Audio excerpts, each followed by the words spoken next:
Good day, and welcome to Season 4, Episode 5 of the Point 99 podcast with me, your host, Mr. Steve. We've reached the halfway point of the season, and no, you're safe. There's no singing this time around. There's also no letting up in the amazing guests, or at least I feel that they're amazing, that I have lined up for the second half of this, the fourth season, with a familiar face joining us later today. I do, however, have 5 fresh new faces for the guest hot seat, seeing us through to the finale at episode 10. It's an early in the week recording for me this week, as I'm tagging the main recording onto the back of the guest interview. I've got a bit of a busy week, wining, dining and taking in a show. It's great to get out, it's great to socialise and have a break from all things, including running for a night, but it doesn't have to make organising my week just that little bit more difficult, including finding a slot to record the podcast. Nevertheless, it's onwards and upwards as we look ahead to this week's guest. Before that, let's hit the intro and learn a bit about the wider community, my own running and the responses to this week's question before we line up another one for y'all. For those who are unfamiliar with or are new to the show, the Point 99 podcast is a running podcast for all runners of all abilities, the everyday runners out there. If you're new to running or to the podcast, we hope to have guests, topics and discussions that will help you along whatever path your journey is taking. For any seasoned runners or listeners, maybe we'll have some stories that will have you empathising with our experiences and predicaments. If it's lessons we've learned during our own journeys, embarrassing stories or heartstring pulling moments, we hope you'll stick with us while we try share some good vibes, motivation and positivity. And hopefully we can have a laugh along the way. Some of you may recall I was an Active Route ambassador in 2023. With the year done and dusted, the new ambassadorial program has rolled around, and for this year I have opted not to reapply. Not because I don't love the brand or anything, I'm still a customer and I will still support them. It's because I wanted to look for new opportunities. Personally, I only like to try and undertake one main ambassadorial role at any one time, and I'm fully on board with stepping back and letting other people have the opportunity to experience what it's like to be a brand ambassador. I don't believe in doing the same thing year on year or selling my soul to as many brands as possible. So I was on the market to become a new brand ambassador, and in fact, I only applied for one company this year. Even though I was unsure I was going to be successful, thankfully, I was lucky enough to be selected by the amazing Kylo in the Wild. Anyone who's the least bit familiar with my profile will be aware that I wear sunnies nearly all of the time in my photos, come spring, summer, autumn or winter. Whether I'm running, cold water dipping or paddleboarding, I typically have a pair of sunnies on. Kylo in the Wild are just that as well. They're a polarised, non-slip sunglasses brand born and bred in Scotland. That's 2 big ticks for me. 1 being sunglasses, 2 a Scottish brand, as I do love supporting and shouting out Scottish brands.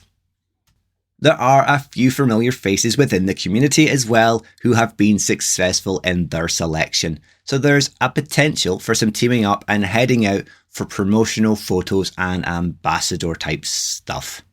Anyway, I'm super excited to get going with this role. If you're interested at looking at what Kylo has on offer, head over to kylointhewild.com. I'll also have a discount code going live very soon, which I'll share for a tasty discount on any of your purchases. And for that matter, I'll be using it myself to get a stock of all the vibrant, funky colours to match all of my running outfits.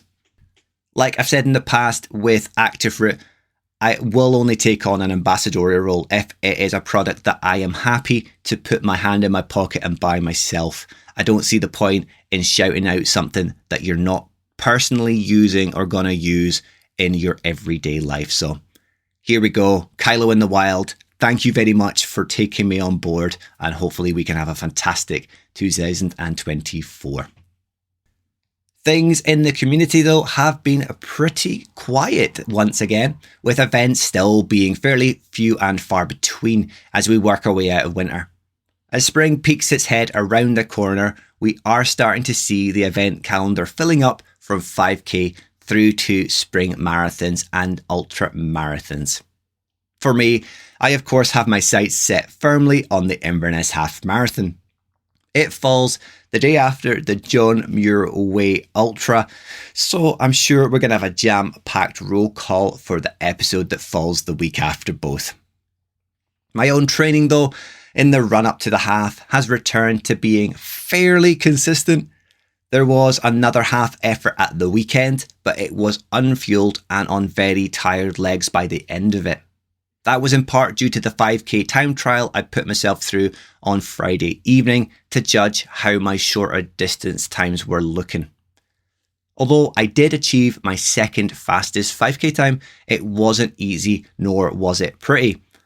I'm my own worst enemy. I have very little self-drive to push my boundaries on sessions like these, even if I'm wearing the wonder shoes that are the Nike Vaporfly Next Percent 3. Although the reality is that I was only 15 to 20 seconds away from my personal record, it felt like a very long way on that particular day. I know if I roll out of bed feeling revved up and raring to go, that it would be entirely possible to set a new record, especially with a bit of competition to spur me along. I do need to get myself signed up for a local club and get a little bit more of a competitive element to my running and just push me on that bit more to really start making headway with some of these times. But I'm just a big scaredy cat really at heart, and yeah, I'm used to running on my own, but one day maybe we'll see that crop up. Okay, so let's get on to this week's question, and you've been amazing with your responses as always. There have been so many that I would 100% love to undertake myself. Some may be a little bit tough at times, but each has great variety in their scenery, history, and culture. So the question I set for you though was, if you had the opportunity to run the length of any country, where would you choose? And in this scenario, your accommodation, your gear, your hydration, your nutrition, all your expenses would be covered. All you would need to do is select the destination and then run the length of it in whatever time it took you to run it.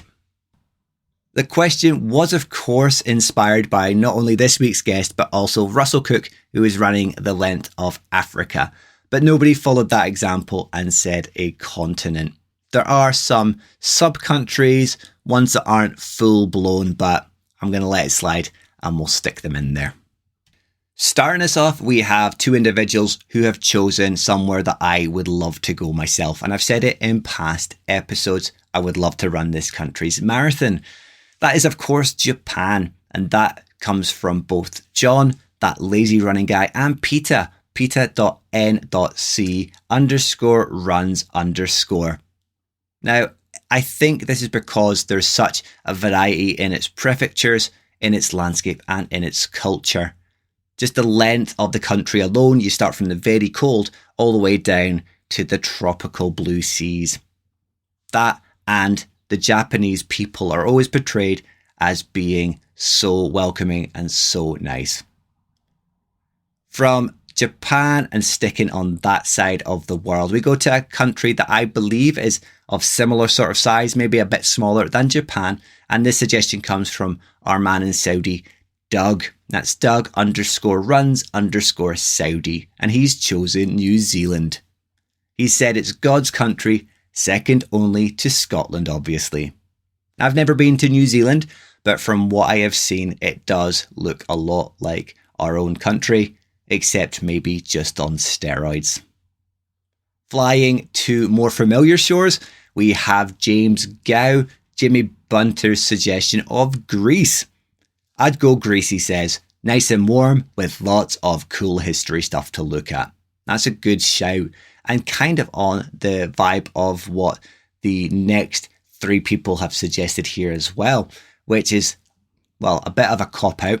but also the smart man's choice of the world's smallest country, Vatican City. And that comes from my wife. It comes from Annie and Lauren, the running girls, and previous guest, Chris Evans, chris.runs.a.lap. So Vatican City and Greece, I think just the two with their history, Vatican City with who lives there, but the whole aesthetic of the history, the ruins, the buildings, it would just be pretty cool. I'm not sure Greece would be cool. It would be a bit warm for me, but it would still be lovely all the same, especially for those who love a bit of ultra running like Jimmy, because it's so rugged and so untamed. We're flying west next for Ben, the barefoot daddy suggestion, and he says Canada. Gots to be.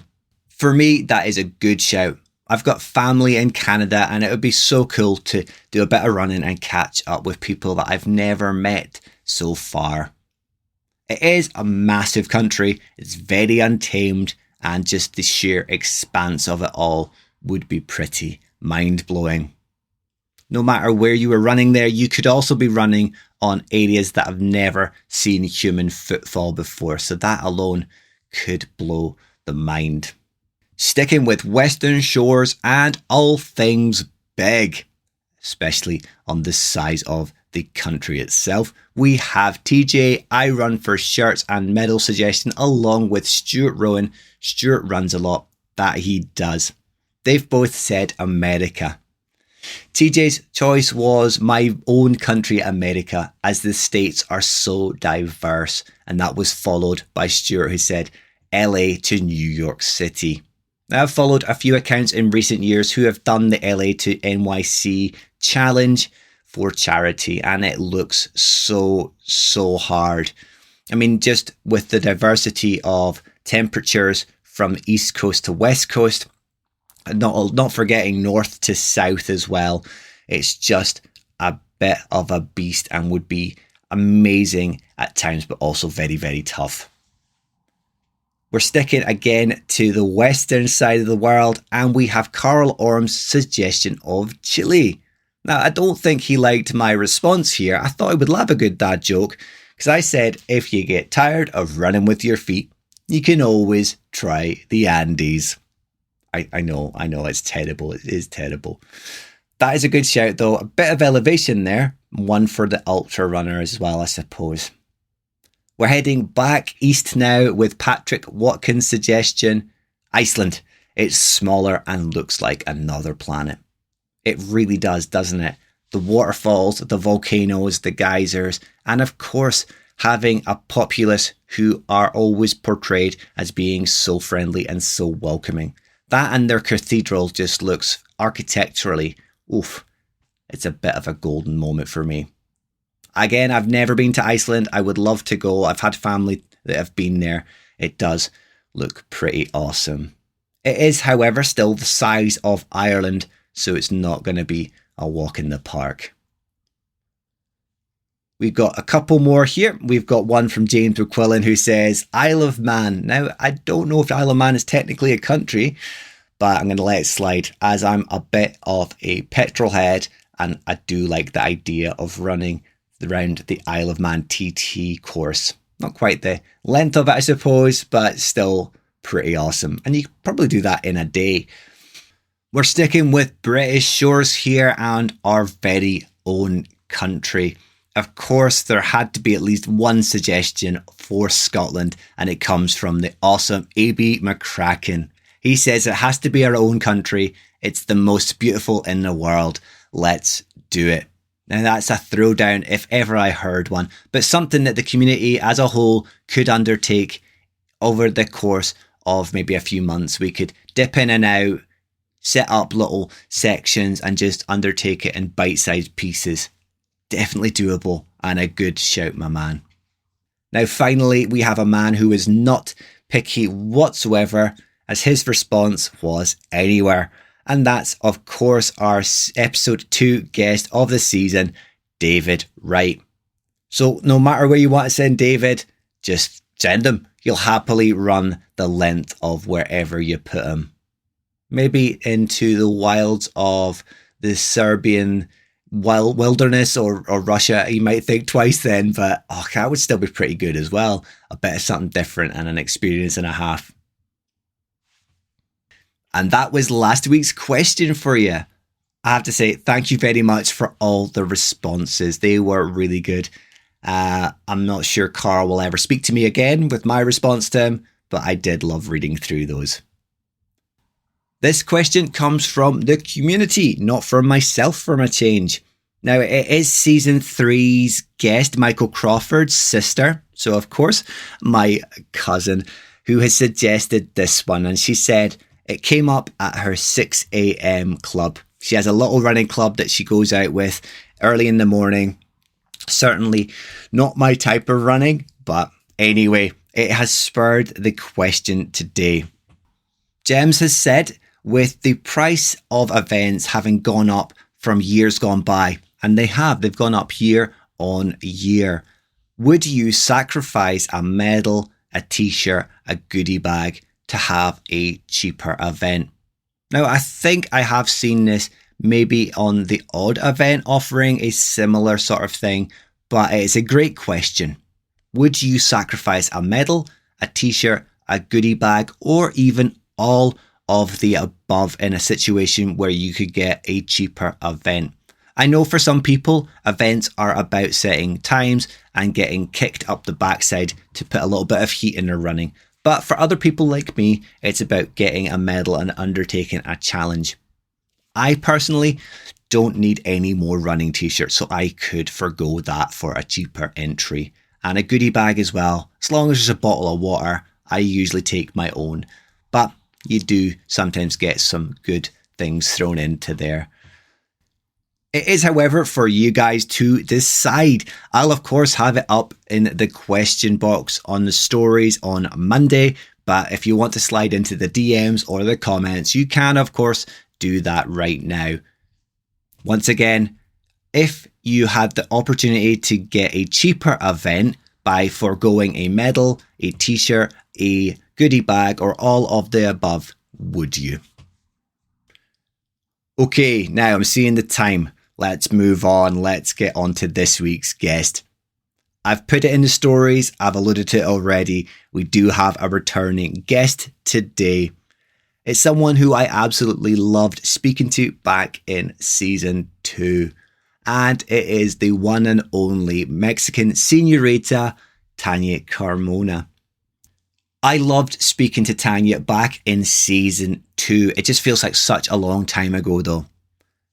In that episode, we were looking ahead to a challenge that she was flying off to not long after, but she has now undertaken that, and it was a multi-day ultramarathon at the Ultra X Jordan. We'll be talking a little bit about how she got on there, but also how that event has now inspired a phenomenal 5-desert challenge that she is putting herself through over the course of this year and the year ahead. We'll also be talking a little bit about her very own podcast, the Ultra Happy podcast, that documents not only how this event is going to be going or these events, but also a little bit of background as to ultra running for those who want to step into that world. Less of the beating around the bush. Let's get on to the discussion that I had around about 30 minutes ago with this amazing woman and learn all about what she's got going on. It is, of course, once again, the lovely Tania Carmona. Today, I have a returning face to the hot seat. She was someone I absolutely loved speaking to back in season 2, and I have no doubt I'm about to love our latest catch-up. Since her initial appearance on the 99, she has participated in and completed a mega multi-day ultramarathon at the Ultra X Jordan, and has also started her very own fantastic podcast, the Ultra Happy podcast.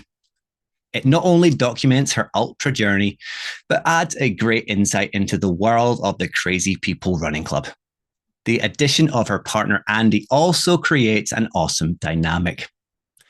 The Ultra Happy podcast covers more than just her past and current journeys though, as it looks ahead to her very next adventure, a whopping 1,250 kilometer battle, which involves the 5 major deserts of the world. But rather than me waffle on, let's get to chatting with the main lady herself, fresh from a weekend of eventing, and find out how it's all been going. It is, of course, the delightful Tania runs the world, Tania Carmona. Whee! Back again. You have obviously enjoyed your last visit. I know. I'm still here. I didn't hate you, so that's good. Oh, good, good. And it went down well. The listening figures were very good. I'm glad. I'm glad people are liking it, listening to this nonsense. You were one of our very first guests as well. I Oh, think is you were guest it? number 3 or 4. Oh, it was a good juju. Yeah, yeah. And I have to say, but I said it to Omar Stanley Pasodas. I do love the Mexican heritage as well. I love just anything Mexican. So I'm so glad to have you back. Thank you so much for having me back. It's early in the week, but I have seen you've been out for a recovery run already. But you were going a little bit crazy at the weekend. Was it 42 kilometers? Yeah, it was a marathon. 42. Marathon. That's just that's too much like crazy for this time of the year. It was a marathon, and we did it fully geared with my 8 kilo backpack. We decided to go for the 8 kilos, so not Wow. fully with a 10. Because it would be the longest run with the weight on. So my coach and I decided, like, let's not go full crazy here. Let's just Mm. add a tiny bit of the weight. So we just did 7, 8ish with the water, and it was 18 meters elevation. So that was, yeah.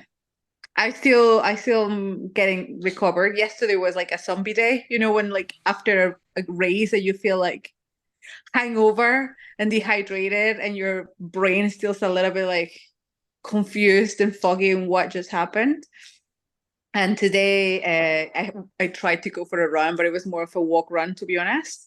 My legs are absolutely hating me at the moment. I think it was just my hip flexors and quads. It was a leg killer route. Like, absolutely recommend it. It's such a beautiful place. But yeah, it was definitely a leg killer. But yeah, glad I get it done, and more so with the time limit, which it was a very friendly um race, very beginner friendly, I think, for anyone that wants to get into the distance and trail and try even the trail running. I think that it was a great event for that. It's in Tweed Valley, I believe it's called. Okay. Okay. Very nice. Yeah, definitely recommend it. And because they have a really nice cut-offs, so you don't feel pushed. But because obviously I was wearing the heavy backpack, I was walking a lot more. I was just trying to push, but still. So I was happy that I was able to at least finish it within the cut-off limit.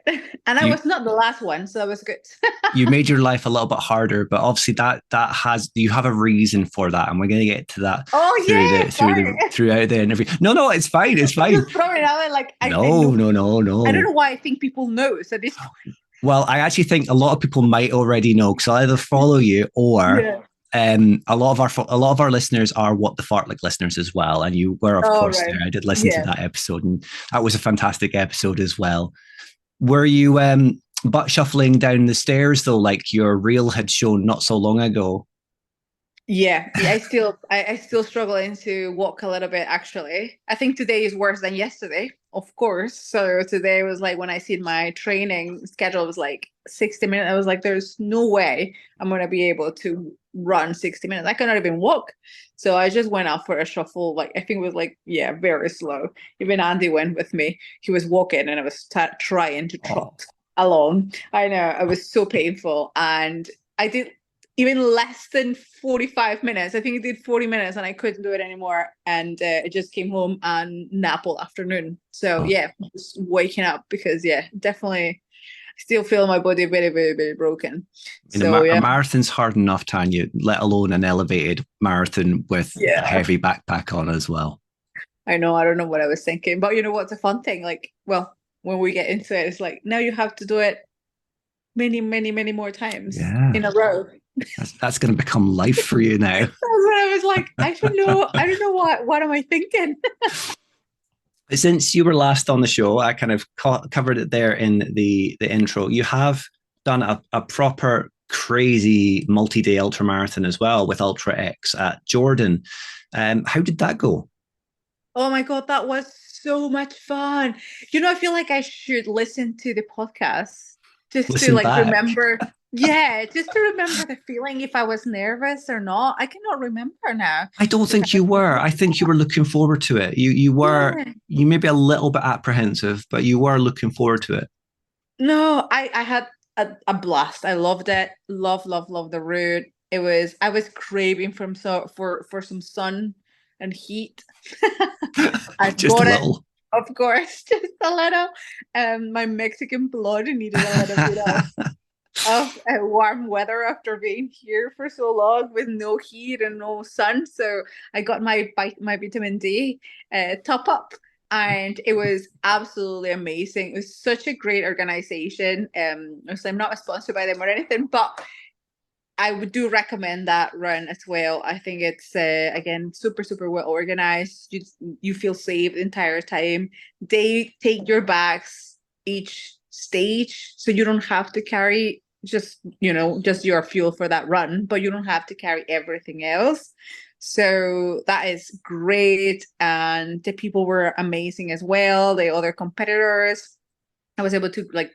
I feel because you are with that people for longer than just a day, let's say in a long ultra or a run, you connect more because you see them after you even see them after the run. So you Yeah. run and then you hang about all afternoon with these people. Yeah. So Yeah.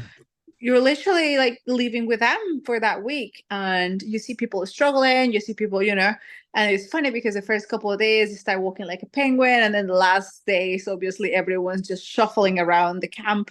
And it was, I don't know, it's just so funny because you're sharing, doing something really hard. Maybe some may be really fast and speedy, but obviously there are some other people that, are a little bit, so everything. And there was actually a mom and a daughter doing it together, and they were just walking it. So they walking the entire thing. So I love that as well, that it was so inclusive that you could have, obviously the elites or like the super fast runners, but you will also have, someone that maybe the mom is like can't remember her name, sorry, but she's actually quite well known in the ultra world. Okay. She's done Bathwater 11 times. Wow. And I know she's amazing. I can't believe I forgot her name. Like I said, she's quite famous.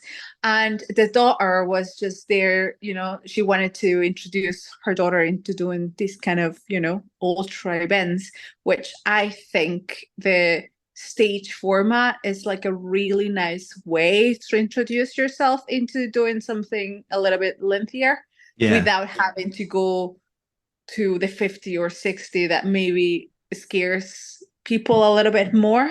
You're not So dropping yourself in the deep end. You're taking it bite size and immersing yourself in exactly, that whole environment.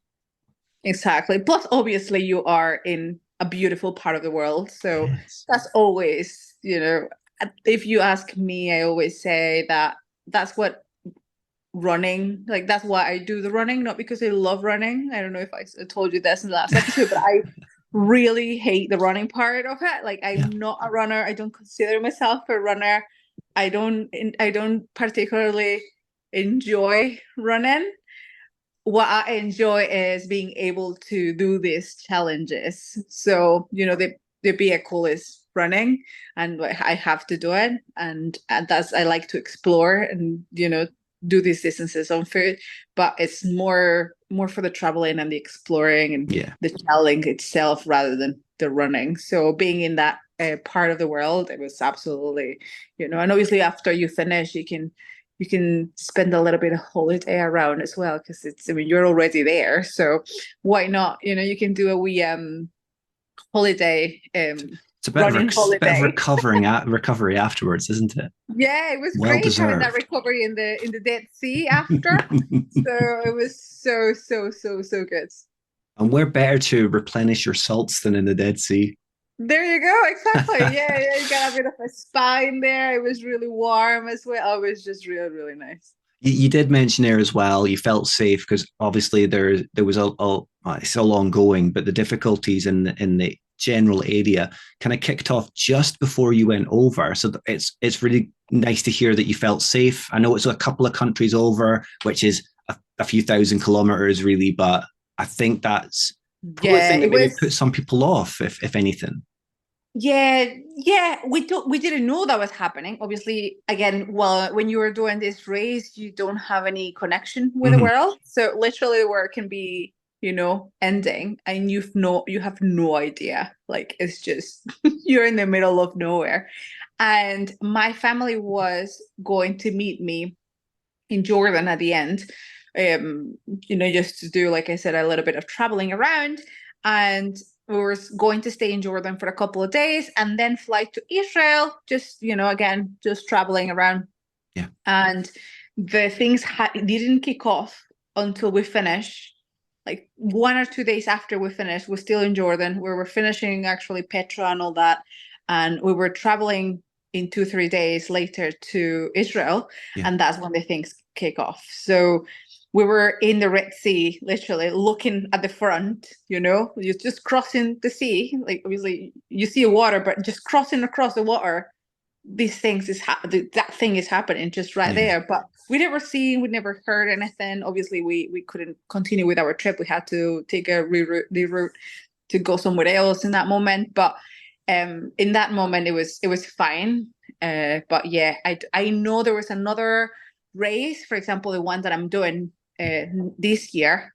These organizers had a race in Jordan, same Mhm. thing, and they Mhm. had to cancel it last year. So yeah, once you do, if you do these kind of races, definitely you are more exposed and in maybe Yeah, they're more crazy. wild areas generally and politically.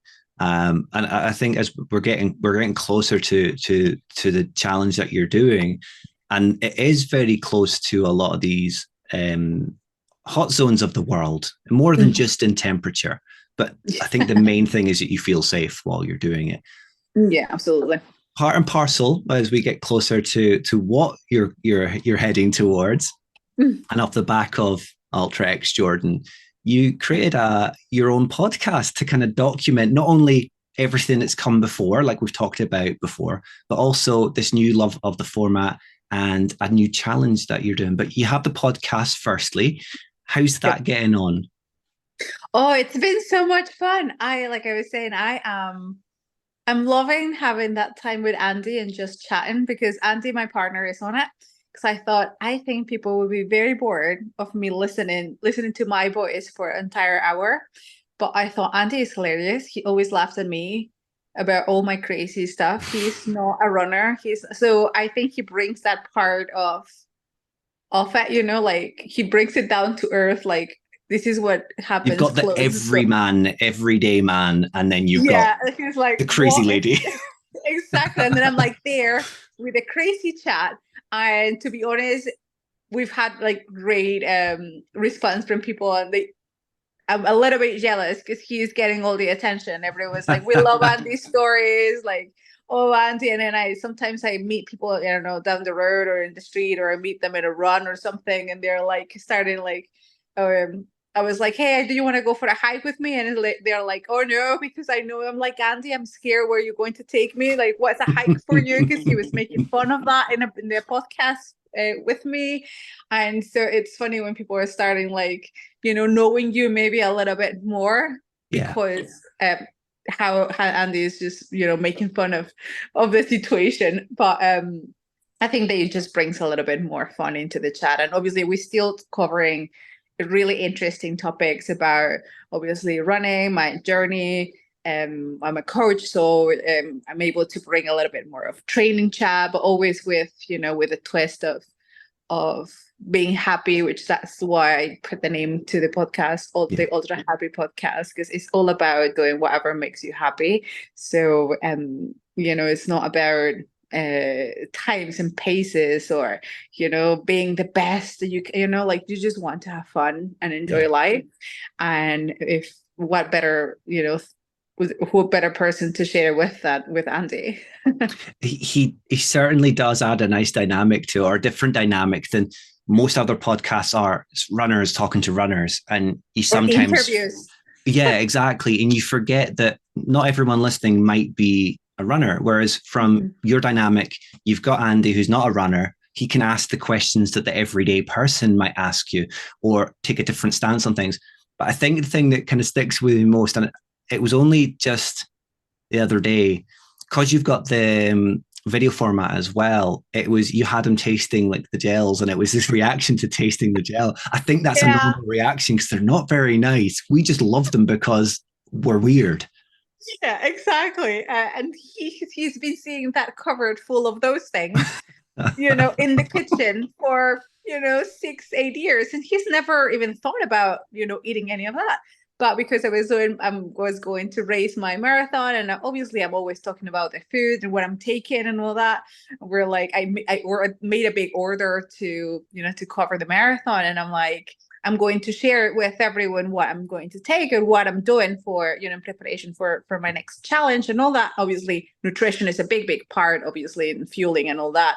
Yeah. So it just, and it's like, what if I try it? I'm like, do you want to try it? And then we just, it was so funny. He put himself to it though. So, and I will tell you what, it was super interesting to taste it myself outside running. Because have you ever tried a goo just because? No, like you never sit down and you're like sipping on.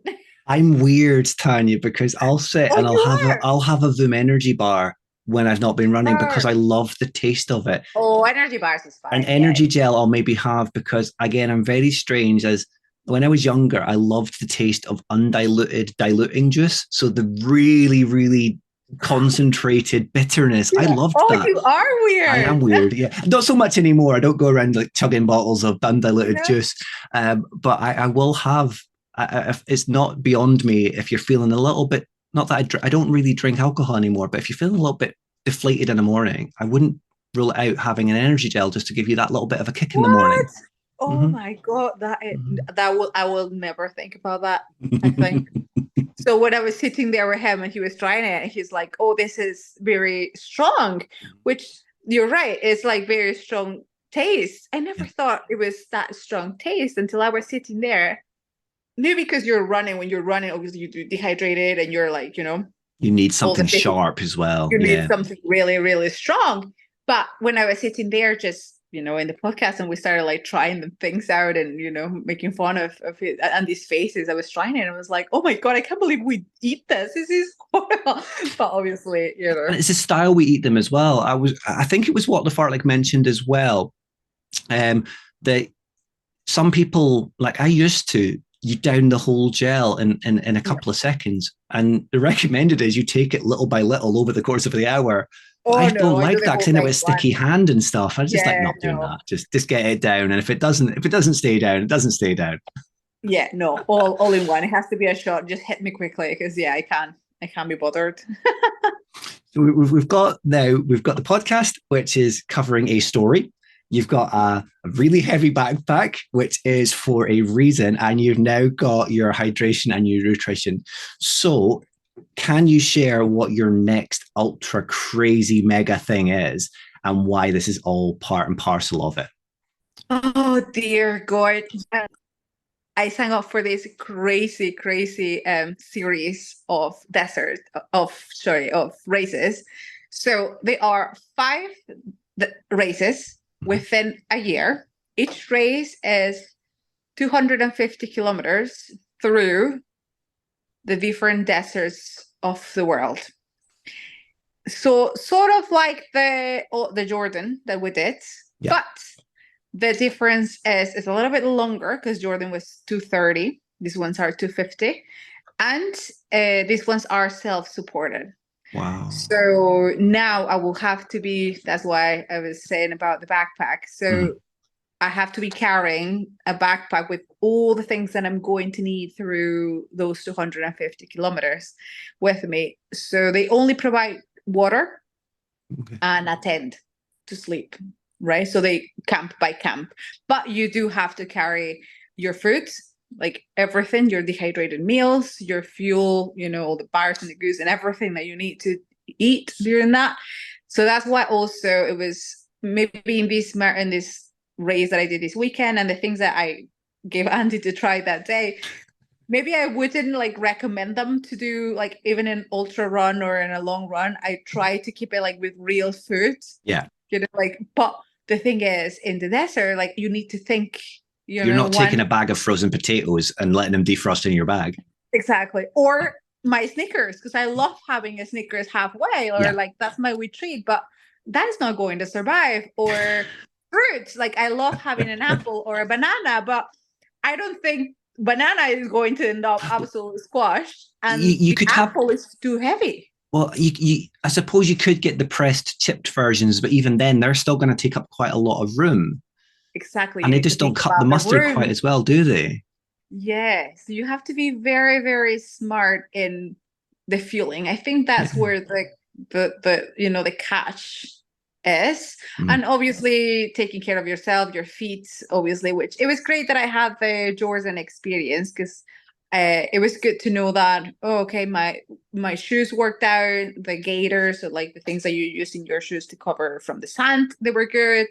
Um the gear was great as well. So now I just need to add the backpack and the nutrition to that. So, and I love that, like I was saying, it's in different parts of the world. So most of the reason why I do the running that I do is to just run around the world. So it's a good excuse to, to book that holiday and just go and discover and explore. Five very crazy holidays. And that was Five some very that was something I noticed with the photos from Ultra X. Not just of yourself, but of all the athletes. Still, there was a lot of foot care going on. There was a lot of still happy, smiley faces, and the camps looked really good, looked really relaxed. But I think that must be really important for what you're doing, just to still relax, still enjoy it, because you are having to be they mentally strong as well as physically strong. those Ultra X ones, again, I think it's a starting point if anyone wants to put their feet into ultras. Even Mm-hmm. it's a great multi-day experience, because they had also the physios after every race. Like you can just like put your name down, and there's physios there for free that are massaging your legs. The medics as well are there to take care of your feet and everything. And this is not something that's very luxurious. That is like super VIP, You and that, pay a premium for that though, don't you? yeah, Yeah, I can't remember if it's, I don't know if yeah. it was, well, a bit pricier than these ones, but these ones, the ones that I'm going to be doing, there's no physios definitely at the end. And there's going to be like no massages at the end of the run. I will have to do my own DIY. And I think there's medicals, but they are for emergencies only. So I will have to be taking care of my own taping and everything. So I think if anyone has a little bit of a bug of traveling and running and see how it would feel to run, in the desert and all that, I think Ultra X is a great start. Mhm. And then from there, maybe take on something a little bit bigger, or even ultras. To be honest, it Just was just generally great. ultras, yeah, because Yeah, it's even in Scotland, running in sand is one thing; it's going to be a killer on your legs. Um, but running in boggy, wintry, wet conditions is equally as bad for your feet and can really do some serious damage. exactly. Plus, you come back with an awesome tan. So I mean, Yeah. Hopefully, not too good of a tan. Where oh, it I goes the opposite know. side of it. Yeah. I was seeing a lot of peers or the runners like having to Mm. put a lot of sunblock on, and if they missed a tiny spot, they would get so sunburned. There was like some really ugly sunburns around. Um, just happy I have like my Mexican skin that I was like actually sleeveless, Yeah. and I was just, and everyone's like, oh, my shoulders will die. I'm like, yeah, your shoulders will probably die if I think exposed like that. that's the perfect thing. You've got the background, you've got the family heritage to Yeah. manage the sun a lot better than someone like me who looks like Casper the Friendly Ghost right now. Um, so where do things kick off, and how often are these races? Are they say a month or 2 months apart, or is it more like a bigger space in between them? So they start in the first one is in April, Okay, 26 in not that Nambia, long away, South really. Africa. Mm-hmm. I know it's just around the corner. And then after that is Gobi Desert in China. Then after that we go to Jordan, go back to Jordan, but now with this organization, of course. Then we go Antarctica. And the last one is in Atacama in Chile. And roughly between each one, I have 4 to 6 weeks between them. So it's not a lot of time thinking, for example, in this one in Recovery time. Nambia, when they finish, I usually am not going to come back right away home. Like I would probably stay there for a week, recover, I will recover whatever the trip it is. Yeah. And I will have a little bit of a holiday or whatever, and then come back home, pretty much get ready, gear it up again, finishing touches, and we're up again. So with my coach and I, we had to be very smart with the training, in the sense of we're trained, like all the training that needs to be done, it's until Nambia or before Nambia, I start tapering. And that's pretty much it. Like that is going to be the end of my training for this year, because after that it's going to be pretty much a game of recover and go, recover and go, recover and go. There wouldn't be much building anymore, obviously, because I would be. And then obviously right now my training it's been pretty harsh. I feel quite tired, but I know it's just going to be a couple more weeks, and that will be pretty much me for the entire season. So I'm happy for that.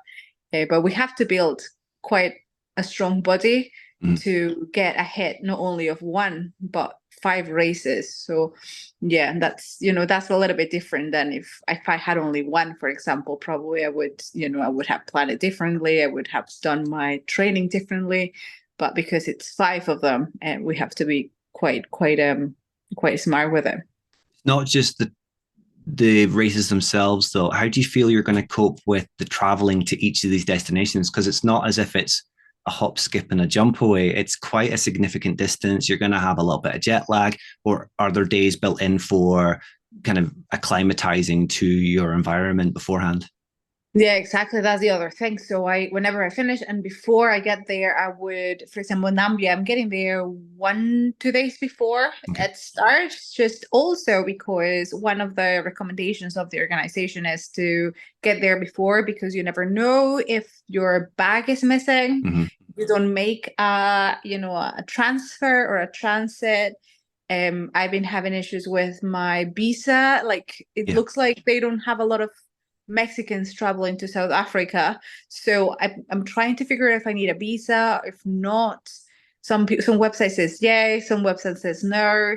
I've been trying to call the embassy. There's no, like, it's been interesting. And I had to ask the organizer to call from me, because I believe she has people in the country. And they had to call, and they did. She said that they were like a little bit confused. They were not even sure 100%. So yeah, all those things also are things that we need to consider, like I guess visas and timings, because I need to start processing the visa or applying for that just now. Insurance says there is a lot of bits and bobs that need to be logistically before just even getting there. So along with training and everything. So that's why it was one of the reasons why we decided to do the podcast as well, because I think it would be really fun to share how, the preparation to do something like this. And if, one day anyone is feeling interested in going and, trying any of these races, they can be like, they will have somewhere, to be like, oh, let's see what she did in nutrition. So I will have a podcast speaking about nutrition or traveling, and how do you, how did I manage that? So that's why we thought the podcast would have been ideal, because it's a lot of things. Also, they ask you to have patches in your clothes with your flag and the name of the race, obviously. So that means that I need to start stitching them up. So that means that I need to choose my year now. And there is a lengthy list of kit check of mandatory kit as well. So there is a lot of things going on, and on top of that, Andy and I are moving as well. So out of the country, or wow. You missed that one. I did miss that one. Then. Yes. You need to go to episode 4. I'll have to listen back now. 5. I don't know. Yeah. So where are you moving to? So newsflash, ready? We are moving to Dubai. Wow. That would be I know, great, though. That's a perfect location to be to train perfect for hot weather location. ultras. Yes. But in top of all these madness that is happening just now, is packing a life here to just travel around, like, I want to say around the world because it is quite far It is away. around the world. So, Yeah. It doesn't seem that long because you can jump on a no, plane and be there within X number of hours, but it's still a it's quarter, if still not like halfway around the 12 world. hours. Yeah, it's still Yes. like a 12, 16 hour flight, definitely with like, or even 18 if you do a long layover. Like it's a lengthy trip.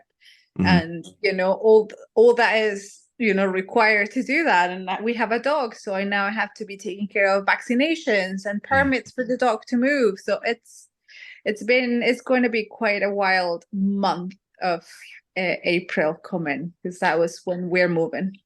The good thing about moving there is at least it's a little bit more central to each of these areas for dipping out and coming back, other than South America, Yep. which is still going to be a significant journey. I'm assuming once the fifth one is also complete and out of the way, you're going to pop back to Mexico for a little bit of recovery, or is that maybe not on the cards?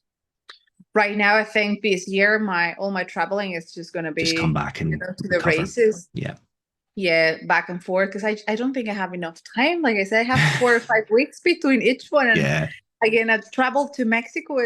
It's a good 20 hours, 18 hours to go home. And you don't go that much, you don't travel that much time to be 3 days. Like at least you need Mm-hmm. to be at that place. Like whenever I go home, it's minimum 2 weeks because it's such a long, Yeah. such a long ride. So, but my parents will be coming for hopefully Okay. for each one. Yeah. So I know I'm taking them around the world. So that's a great excuse as well to go and travel. So we just, they're coming to Nambia. How is the setup for that? Because I'm obviously conscious about time because I know you've got Oh other yeah, no commitments worries. as well. With spectators in mind, with Andy and your parents, how are these events kind of set up for accommodating spectators, or is it more self-reliant on they'll tell you destinations you're going to be in and rough times, and it's down to them to be in these locations? So they have this one in particular. I think all treks have had it too as well, but it wasn't very, like, it wasn't put out there. Mhm. This one, Racing the Planet, is the name of their organization, by the way. If you want to Google it and, check it out for previous, for next challenges. They do have an option. You can volunteer, of course. So Andy is thinking in volunteer, maybe a couple of other ones. And then they do have experiences for families members, for example. So this one in Nambia, my parents are going to get there before the last stage, and they're going to bring them to the last stage with me, and they will be running or walking because the last day is 10K. So, they will be doing the last 10K with me, and they will be crossing the finish line with me. So they won't be going to the whole, all Yeah. of the days, but they give you the options. Also, I think they have that option. I don't know if for all of them. So far, I'm getting the information for the next one. So it's Nambia. And I think Antarctica, they do have also a package for friends and family. So they can stay in the boat, they can go and, I do a mean, little bit what a of, destination to go! Not only to right? run, but what a destination to go as a I can go running, and then if anyone wants to join, you can just join the expedition, because they have to almost like create an expedition yeah, for the runners. exactly. So we go running, and if friends and family want to join, they have options for, getting around the island, or I don't know what they do. They have like different activities for them through the day. So yeah, they do have options for that. So that's why I love it as well. It's really, really, really fun and inclusive for friends and family to come into the adventure with you without having to run. Yes, it's not for everyone. It's not even for yourself. Not for everyone. Not for everyone. We'll see. I have no idea. I know. I don't know if I'll survive it yet. But like I think I told you probably the first episode, the first interview is that's the things I sign off for. Like I wouldn't sign off for something I know I'm gonna finish. Like for me, it's not very appealing. Mhm. So I need to know, I need to sign up for a race that, oh, I don't know. And this one, truly, I don't know if I'm going to finish. Like if I just did the marathon this weekend and I'm absolutely broken, like how am I going to do that 5 days in a row? And then the sixth day, they hit you with an 80K, Yeah. like day after day, like it's one effort after the other in the desert in 40 degrees. Like I don't even know how I'm going to cope. Like I have no idea. So There's no better way to build up a resilience though than to throw yourself in and immerse yourself in a challenge and really see how you'll get on. exactly, if I'm terrified, but that's also the other reason why I do these things. I'm driven by the fear. Like if it wasn't that big, like I said, I'm not a big sports person. Like I'm not excited to go out and train. I'm not that kind of person. I would live in my couch. I'm one of those people, but I am terrified of the challenge that I'm signing up for. So Yeah. I am like, oh my God, I'm so scared. I don't want to die in the desert. I want to enjoy it. So I better go out and train.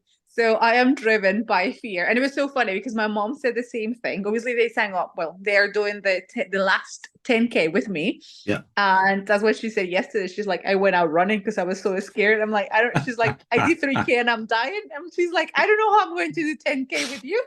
Oh, it'll be so So, nice though. And it'll just add that I'm making extra them train for memory. this as well. Yeah. Yes. Oh, it'll be so good to come away with that memory, especially the last one with the family. Yeah, yeah. Um, Before we wrap things up, am I right in thinking you're also doing this for charity? Yes. There is a purpose as well, more than just self challenge. You Yeah. have a goal in mind. Yeah. I'm getting funds for a charity that is in Mexico because I thought, I'm this race because obviously it's an international race, and I will be representing Mexico in this case, obviously. And it's one of those races that it's a truly international race. Like you have exposure all over the world. There's people coming from all over the world, so you are representing your country.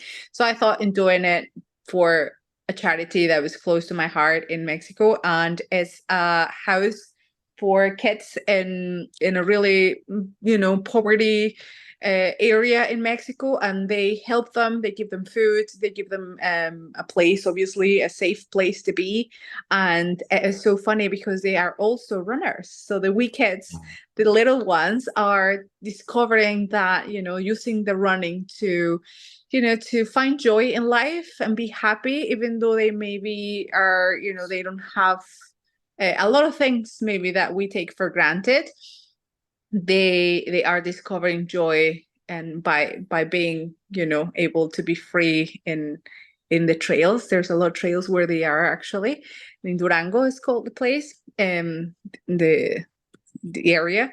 And so it's great for me, but obviously the organ is a charity, so they already struggle obviously to find funds for the normal daily food and Yeah.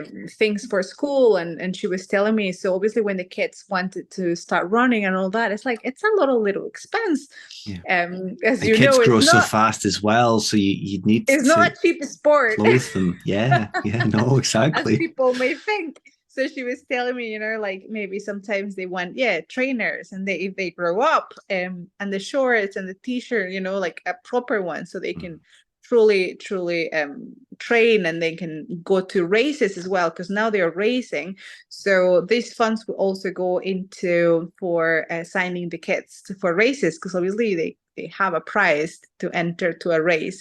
So they've been going to a couple of races. They've been doing so good. Sometimes even they win. They are in podiums. So they are such good runners.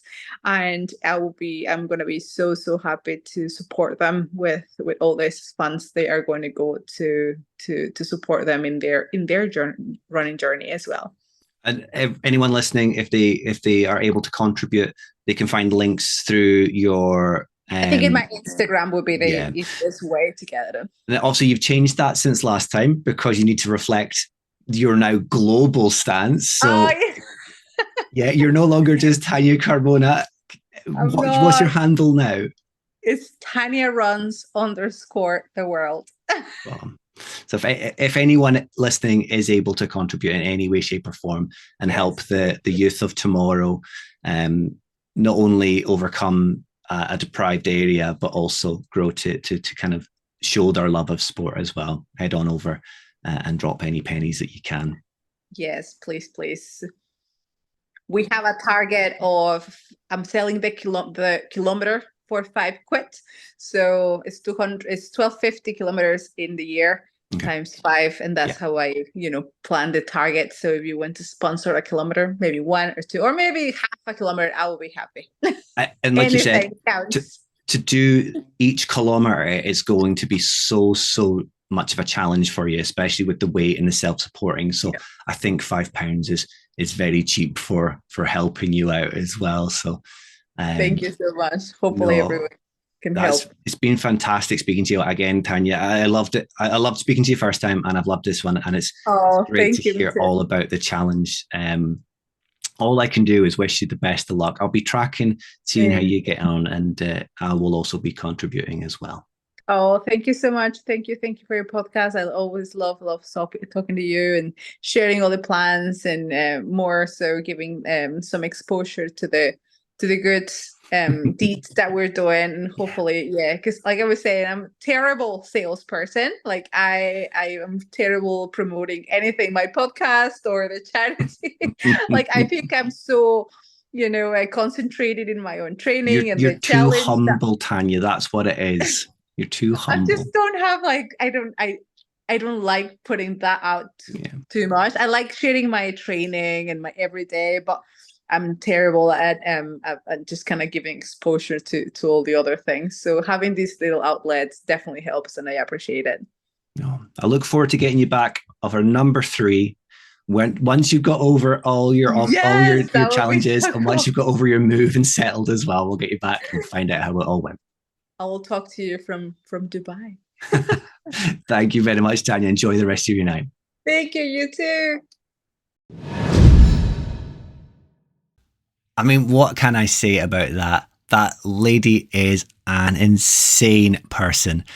I could never imagine undertaking anything quite like that myself. But then again, I'm not one of the ultra crazies quite yet, am I? It was a delight to be joined by Tanya once again, and I can only wish her the very, very best of luck with not only the mega challenge, but also the move that is going to be happening very, very soon. As I mentioned in the interview, if you do have any spare pennies that you're able to put towards Tanya's fundraising for a very worthwhile cause to help underprivileged kids in deprived areas of Mexico not only be fed and homed and also just looked after in a safe environment, but also look ahead to a life enjoying running, then you can head over to her profile at TanyaRuns_the_world. As I said to Tanya, come payday, I'll be dropping over myself and adding the pennies that I can help to support her challenge. If you also find you have room in your podcast digest time, then of course, head on over to Tanya's podcast that she hosts with her partner, Andy, the Ultra Happy Podcast. I have listened myself. I didn't catch the part about the moving, mostly because when I listen to podcasts, I'm either running or I am driving the car. So I think in this case, I may have been focusing on the road and not caught that one. But I mean, come on, that's pretty crazy to do a challenge that's so vast, but also then commit to a mega move to another country at the same time. Best of luck, Tanya, and I'll be keeping a track of everything that you get up to. Next week, we'll see the addition of a guest who is not a full-blown ultra runner for a change, going back to normality, but it's someone I can't wait to share the story of. More on that on Monday. Let's do the outro though and see the mega episode that has been episode 5 out for this week. If you've liked what you've heard today, the best way to support the podcast is to do what you're doing right now, to listen to, download and stream the show. A quick share with your family and friends, or a share on social media along with a tag back to the Instagram page would not go amiss either. They're just two of the free things you can do to show your support for what I am doing. If you'd like to show your physical support for the podcast, you can, of course, buy a t-shirt from our merchandise partners over at Twisted Running. All the proceeds stay with Twisted and help them grow their brand to continue to provide valuable contributions to not only running podcasts, but running groups and coaches. The quality of their product is top-notch. Like I've said in the past, I'm not getting paid to say that. I use my own money to buy this show's t-shirts. And I only have positive things to say. So far, anyone else that's also bought a t-shirt has been super happy with the quality. You can find a direct link to the Twisted 99 page on our website, the point99podcast.com, or by Googling Twisted Running.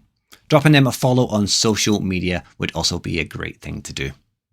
The show is available on all major podcast platforms, not only the one that you're listening to. So if your friends and family don't like using Apple or they hate using Spotify, there's always an alternative for them. You can also find every episode streamable on our website, as well via the inbuilt player on the episodes page. Now there's two episodes page, one that shows every graphic of the podcast episodes so far. Bit of an odd way to say that, which are linked to Spotify, but if you go in the drop down, there's actually an inbuilt player as well. Finally, we're on both Instagram and Facebook, although I've been a little bit tardy on updating Facebook recently, so I need to get back onto that. Just search for the Point 99 podcast if you'd like to follow what I'm doing on either of those. If you want to get in contact with myself, you can always leave a comment in any of the posts, pop a direct message over to the Point 99's page or my very own at Mr_Steve_runs, or you can email me at thepoint99podcast@gmail.com. But that's it for today. I hope you've enjoyed what you've heard.